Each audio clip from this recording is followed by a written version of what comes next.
Olá, sejam todos e todas muito bem-vindos e bem-vindas.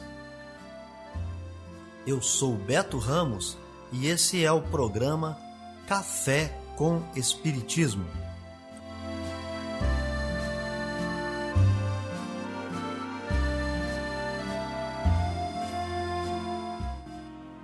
Um programa diário que aborda temas da filosofia, de conhecimentos gerais e de espiritismo. A verdade é o conhecimento que liberta.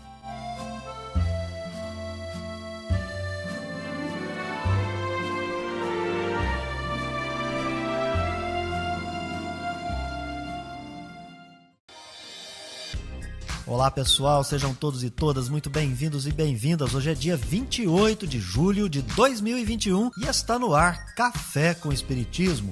Notícias, conhecimentos gerais, informações e mensagens você encontra só aqui no Café com Espiritismo. Começamos com as efemérides, as personalidades, os fatos históricos no dia da semana.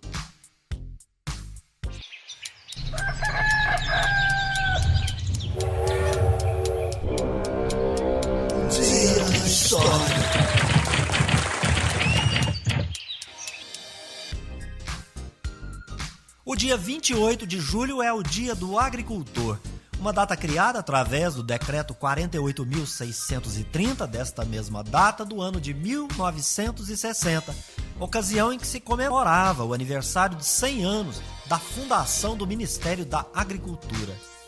28 de julho é também o Dia Mundial de Combate à Hepatite. Após a sua formação em 2007, a Aliança Mundial das Hepatites uniu a causa de diversos grupos ao redor do mundo, instituindo a data oficial. Viver bem. Dicas de como conviver harmoniosamente em todas as fases da vida. Para você que busca sua melhora individual, temos dicas de esportes, alimentação saudável, leitura edificante, hábitos espíritas e profissões. Viva bem e favoreça sua saúde física, mental e espiritual. Aqui no Café com Espiritismo você confere dicas para viver melhor. Quer ter hábitos saudáveis? Lavar o rosto, tomar banho, escovar os dentes, comer e dormir são vários hábitos e necessidades diárias que fazem parte de nossa saúde e higiene. É possível que a gente se esqueça de realizar um ou outro e a consequência é dramática, porque podemos acabar prejudicando a saúde do nosso corpo de um modo geral. Da mesma maneira, é importante que a gente coloque na nossa atividade diária as práticas esportivas, as nossas atividades físicas. Os seus benefícios são vários, desde deixar o sedentarismo de lado e inúmeros outros que vão provocar uma melhora de saúde física e mental. Torne, então, a atividade física um dos seus hábitos saudáveis. Se você tem costume de se exercitar, esse pode ser o primeiro passo rumo a um estilo de vida mais saudável. Hoje é importante praticar um esporte e escolher uma das principais ações que vão nos ajudar a evitar doenças cardiovasculares, a obesidade e vão combater sintomas de depressão, diabetes, hipertensão, asma e muitas outras doenças. Caminhe, nade, corra, pedale, dance, suba escadas, passeie com seu cachorro, lave o carro, arrume a casa, cuide do jardim, enfim, mova-se, sempre seguindo a orientação de um educador físico, é claro. Notícias do Brasil e do mundo é aqui no Café com Jornal. Um dique flutuante do estaleiro Renave afundou na Baía de Guanabara, na altura da Ilha da Conceição, em Niterói. 2 trabalhadores foram encontrados mortos no local após o acidente. Segundo o Corpo de Bombeiros, as viaturas foram acionadas por volta das 11h30 da manhã e contaram com o apoio de mergulhadores da corporação. Ainda não há detalhes sobre a causa do acidente, porém, há possibilidade que tenha sido provocado por falta de manutenção da estrutura devido a diversos relatos nas redes sociais de pessoas que já trabalharam no local. O Renave é o maior estaleiro de reparos navais da América Latina. A empresa foi procurada, mas não se pronunciou até o fechamento desta reportagem. Da Rádio Nacional no Rio de Janeiro, Tatiana Alves. A geração de energia solar distribuída no país deve saltar de 4,4 para 8,3 gigawatts ainda este ano, com investimentos superiores a 17 bilhões de reais. As informações são da Absolar, Associação Brasileira de Energia Solar Fotovoltaica. Guilherme Susteras, coordenador do Grupo de Trabalho de Geração Distribuída da Absolar, destaca que fatores econômicos e ambientais estão entre os motivos que levam consumidores a investir nesse tipo de geração de energia. Seja porque faz sentido econômico, seja porque tem um impacto importante no meio ambiente e também porque pessoas, ao instalar energia solar, elas não só reduzem a sua própria conta de luz, como reduzem a conta de luz dos seus vizinhos também, porque ela reduz as perdas elétricas. A gente está num cenário hídrico crítico agora, com o acionamento das termoelétricas. Se não fosse a geração solar fotovoltaica, a gente estaria numa situação ainda pior. O especialista explica que a energia solar é uma fonte de geração democrática, já que depende unicamente do sol. Segundo ele, o investimento para a instalação de painéis solares em uma residência pequena varia de 20 a 50 mil reais, a depender do consumo da família. Guilherme Susteras dá detalhes sobre o mercado e a forma compartilhada de energia solar. Hoje você tem uma série de inovações no mercado, você tem algumas startups oferecendo formas alternativas de acesso à energia solar, seja para quem pode instalar no próprio telhado, então você tem fintechs oferecendo pacotes de financiamento, ou bancos tradicionais também, e você também tem a modalidade compartilhada, em que você tem uma fazenda solar otimizada e que, pela rede da concessionária, entrega os créditos de energia para esses clientes. A casa do aposentado Abel Tavares, morador da cidade de São Paulo, faz parte das menos de 1% das residências do Brasil com acesso à energia solar. Abel viu a conta de luz diminuir pela metade e já pensa em instalar novas placas para zerar a cobrança e pagar apenas a tarifa mínima da distribuidora. A minha economia, a partir de então, na época de verão, calor, é de 50% e no inverno de 30%. Mas isso se dá em virtude de eu ter adquirido um sistema que não tinha capacidade total para que eu pudesse zerar a minha conta. A Associação Brasileira de Energia Solar Fotovoltaica afirma que o crescimento do mercado de geração de energia solar no país é uma tendência de longo prazo. Projeções internacionais indicam que cerca de 21% de toda a matriz energética brasileira será de responsabilidade da geração distribuída em 2050. Com produção de Renato Lima, da Rádio Nacional em Brasília, Daniela Longuinho. Pesquisadores buscam estratégias de vacinação contra a variante Delta da Covid-19. E um estudo britânico aponta que a diferença de intervalo maior entre as doses do imunizante da Pfizer pode trazer bons resultados. Segundo o estudo da Universidade de Oxford, um intervalo maior entre as duas doses da vacina da Pfizer contra a Covid-19 pode garantir mais anticorpos para enfrentar a nova variante Delta. A pesquisa revelou que os níveis de anticorpos neutralizantes contra essa variante ficaram mais fracos depois da primeira dose. Só que depois da segunda dose, quando o intervalo é maior, a quantidade de anticorpos se torna 2 vezes maior. O pediatra e infectologista Renato Kfouri concorda com a avaliação do estudo britânico, embora ressalte que a Covid é nova no cenário da saúde pública e os resultados ainda estão sendo analisados. Em geral, para qualquer vacina, quanto maior o intervalo entre a primeira e a segunda dose, isso se traduz numa resposta final melhor.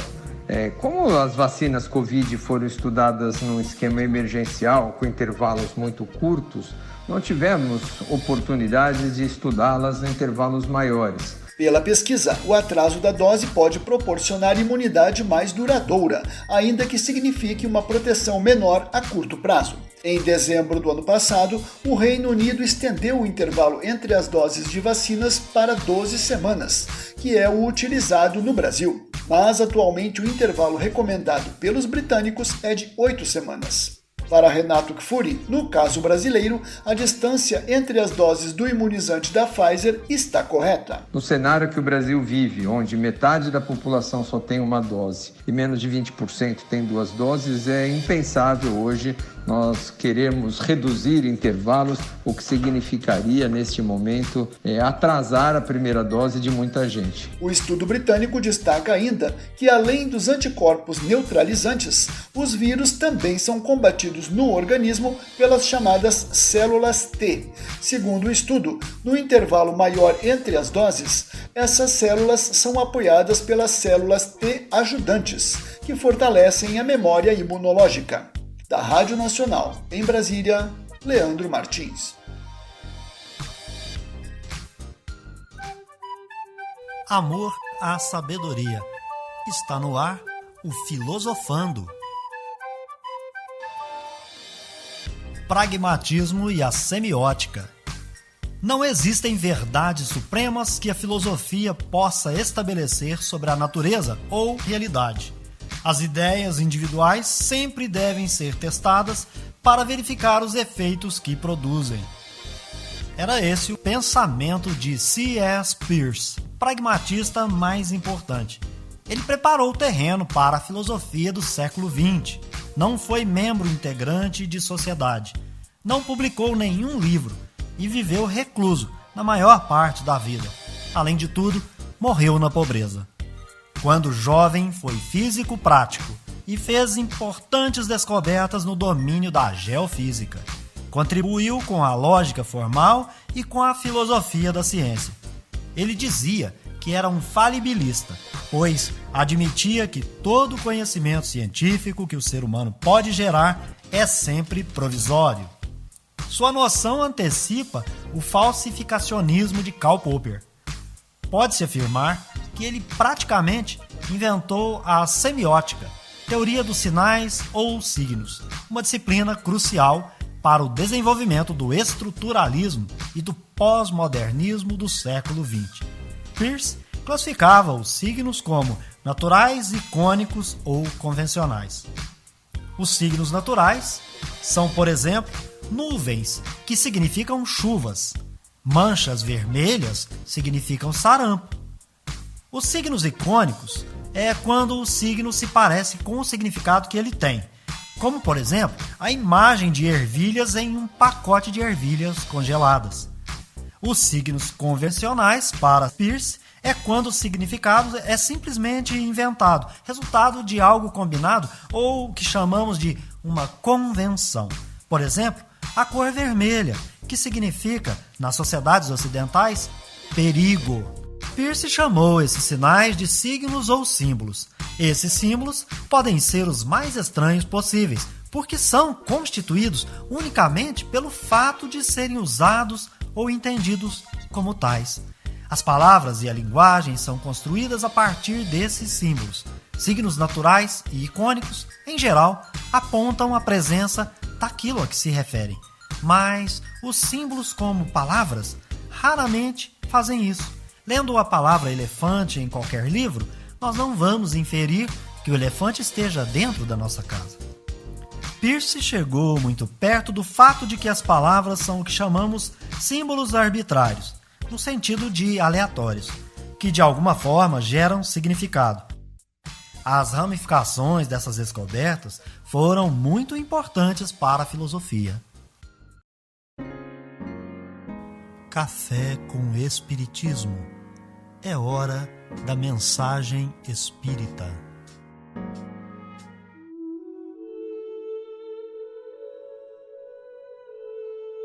Nós nos recordamos que Kardec, na obra Céu e Inferno, escreveu no Código Penal da Vida Futura que cada imperfeição traz consigo uma consequência desagradável. Hoje, quando nós andamos pelas ruas, nós percebemos uma multidão de espíritos infelizes, não só pelas questões materiais, mas também pelas questões espirituais. Nós não estamos falando apenas daquelas pessoas que pedem um sinal, daquelas pessoas que de alguma maneira, materialmente falando, estão abandonadas, mas de todas aquelas que nos demonstram estar perdidas, estar andando no mundo feito zumbis. Muitas delas ainda não acordaram, estão dormindo, passam-nos como sonâmbulos. E eu pergunto a você, olhando todo esse estado de coisas, se você tem condições de imaginar o mundo daqui a 50 anos.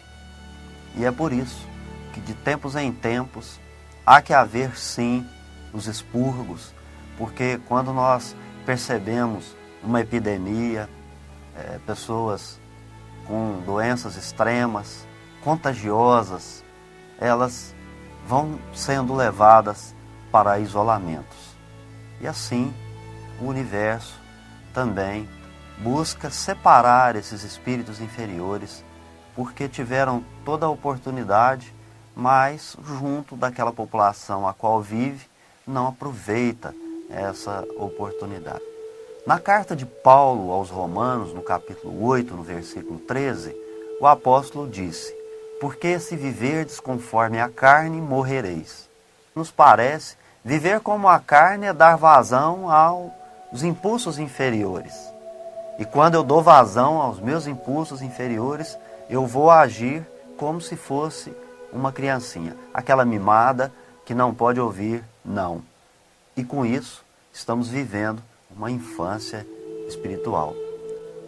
Comentando essa passagem de Paulo, no capítulo 78 da obra Pão Nosso, Psicografia de Chico Xavier, Emmanuel escreve com o belo título Segundo a Carne. E ali ele esclarece que todo aquele que vive dando vazão aos impulsos inferiores tem uma vida vazia, a limitação para ele é um fantasma, ele só tem noções negativas, o sofrimento para ele é um desespero, o trabalho revolta e o amor é um acidente do desejo individual. A dor para ele é intolerável, uma disciplina, prisão. Auxiliar os outros, que é isso? É humilhação. Ele é um verdadeiro infeliz, porque traz dentro de si os conflitos da posse, aqueles mesmos que leva a cometer crimes hediondos, porque, conforme vai dizer Emmanuel, age como um selvagem. E nós acrescentamos, pensando que pertence a uma civilização. O que nós podemos esperar de indivíduos que agem desperdiçando as bênçãos e oportunidades de viver como espírito desde agora? Esse é o convite de Paulo há quase 2000 anos. Quem vive segundo a carne, desencarna, e nas palavras de Emmanuel, encontra sepultura, tumba, escuridão, sombra e impossibilidade. Portanto, ele realmente está morto. Não há vida eterna, não há espírito eterno. E avançando nessa reflexão, vamos lembrar um pouco também dos 7 pecados capitais. Isso causa uma vida infeliz. São eles: gula, luxúria, avareza, ira, soberba, preguiça e inveja. Mas estudando o Evangelho segundo o Espiritismo, a gente já aprendeu que dar vazão aos impulsos inferiores, cometer os 7 pecados capitais, são efeitos na carne. As causas são daqueles espíritos endurecidos, egoístas e orgulhosos, essas 2 chagas da humanidade. E o que essas quedas vão provocando em nós? Sofrimento. A alma sofre as consequências dessas imperfeições. Porque, contrário disso, felicidade será sempre sinônimo de purificação. Melhora como ser e melhora como indivíduo. Então, nós fomos também buscar, para contrapor esses 7 pecados capitais, os 7 elementos que estão contidos no Sermão do Monte. Está no Evangelho de Mateus, no capítulo 5. Será feliz aquele que cumprir os 7 mandamentos que Paulo apóstolo chamou de virtudes negativas, que é direcionado para os espíritos que ainda precisam conter dentro de si esses impulsos inferiores. A primeira virtude negativa é: não tenha outros deuses, somente seja fiel e tenha para si Deus, que é o Criador e o único proprietário de tudo que está à nossa volta, inclusive de nós mesmos. Não seja idólatra, não se curve a nada a não ser a Deus. Tem gente que idolatra um barco, um carro, pessoas. Muitos se curvam diante dessas pessoas pensando que essas pessoas são os seus deuses. Então não tem outros deuses. Não idolatre, por exemplo, o dinheiro. Não tenha o dinheiro e os bens materiais como seu Deus. A segunda virtude negativa é não usar o nome de Deus em vão. E há um hábito muito interessante. Muitas vezes nós estamos pensando coisas muito ruins dos nossos irmãos e nós dizemos: vá com Deus. Isso é usar o nome de Deus em vão. Depois nós teremos então: não matarás. Não matarás o seu semelhante, não matarás o homem, não matarás o indivíduo, não matarás. Não adulterarás. O adultério, ele se apresenta não só entre os casais na traição, mas de uma série de outras maneiras. Inclusive, por exemplo, adulterar a palavra sagrada e levar segundo os próprios interesses para fazer com que a pessoa passe a adorar um Deus que não existe. Um Deus do exército, um Deus irado, um Deus que manda matar. Isso é adulterar. Fraudar. Não furtarás. Não furtarás. Tem gente que furta a dignidade alheia. Quando uma pessoa é forçada a fazer algo que não quer, ela teve furtada de si, tomada de si a sua dignidade. Não é só os bens materiais, inclui também os bens materiais. Não darás falso testemunho. Aqui, por exemplo, os falsos profetas estão por aqui. Eles cometem o adultério da palavra e também prestam falso testemunho. Diante da justiça divina, não seja aquele que dá o falso testemunho. E por fim, a 7ª é: não cobiçarás. Aí você tem um roteiro para atuar em cima daquelas causas das nossas aflições atuais. E também, desta mesma forma, você vai atuar em cima das causas das aflições anteriores. Nós teremos dentro do decálogo as virtudes positivas, que é santificar um dia para ter uma relação com Deus, trabalhar e honrar pai e mãe. Então aqui há um tripé. Emmanuel, na questão 381, na obra O Consolador, psicografia de Chico Xavier, nos remete aos obsessores terríveis: orgulho, vaidade, preguiça, avareza, ignorância ou má vontade. E a maioria de nós é infeliz porque é vítima dessas energias perversas que habitam o coração da criatura, que a deixa cega para a luz de Deus. Contra isso há um remédio. Emmanuel nos convoca a um novo gênero de prece: trabalho, fé, esforço e boa vontade. Com isso, nós atingiremos as causas da vida infeliz. Burilhe o seu espírito, corrija suas imperfeições. Não dê vazão às suas paixões inferiores. Contenha-se. Diga não para as suas vontades. Aquilo que lhe faz mal, aquilo que lhe causa queda moral, diga não. E sofra essa dor do seu próprio não.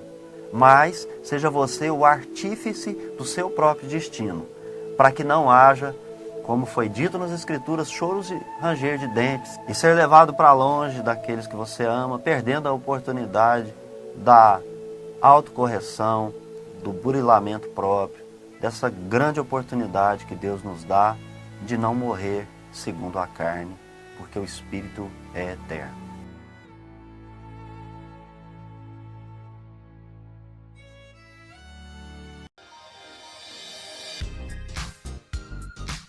Então é isso aí, pessoal. Se inscreva no nosso canal, deixe o seu comentário, a sua impressão.